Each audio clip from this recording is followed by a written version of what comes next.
আরে ভাই, এই রুলটা তো আগে আনা দরকার ছিল। এই রুলটা যদি আগে থেকে আনতো তাহলে ভারতকে কোনোদিন হারতে হতো না, মানে ফাইনালে গিয়ে কখনোই হারতে হতো না। ফাইনালে গিয়ে অল টাইম ভারত হেরে যেত কি জন্য? এই সব মিস্টেকের জন্য। অবশেষে বিসিসিআই স্যার মিস্টেক বুঝতে পারলো এবং নতুন একটা রুল আনলো। সে রুলটা সব প্লেয়ারের জন্য কার্যকর হয়ে গেল এবং সবাইকে এইভাবে এই রুলটাকে ফলো করতে হবে। আর যদি ফলো না করে তাহলে তাকে পার্মানেন্টের ব্যান করে দেওয়া হবে, আর কোনোদিন খেলতে পারবে না। তো অনেকে বলবে এই রুলটা কি?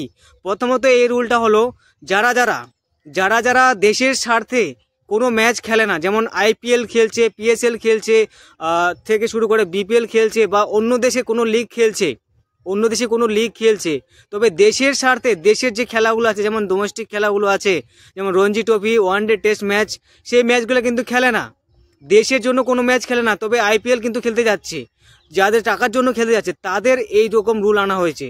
শুধুমাত্র যারা আইপিএল খেলবে, আইপিএল খেলার আগে তাদের আগে রঞ্জি ট্রফি খেলতে হবে, না হলে ওয়ানডে ম্যাচ খেলতে হবে।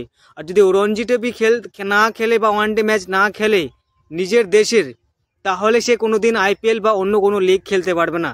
তাহলে এইরকম রুল তো আগে জানা দরকার ছিল না? তো এই রুলের মধ্যে পর্যায়ে পড়ে হার্দিক পান্ডিয়া থেকে শুরু করে অনেক প্লেয়ার আছে যারা শুধুমাত্র আইপিএল খেলার জন্য তৈরি আছে, দেশের জন্য কোনো ম্যাচ খেলে না, বলছে যে ওখানে ফিট নেই। তবে এখন থেকে যে যে প্লেয়ারগুলো আছে খেলবে, যদি রঞ্জি ট্রফি বা টেস্ট ম্যাচ খেলে তবেই শুধুমাত্র আইপিএল বা কোনো লিগ খেলতে পারবে, তাছাড়া খেলতে পারবে না। আর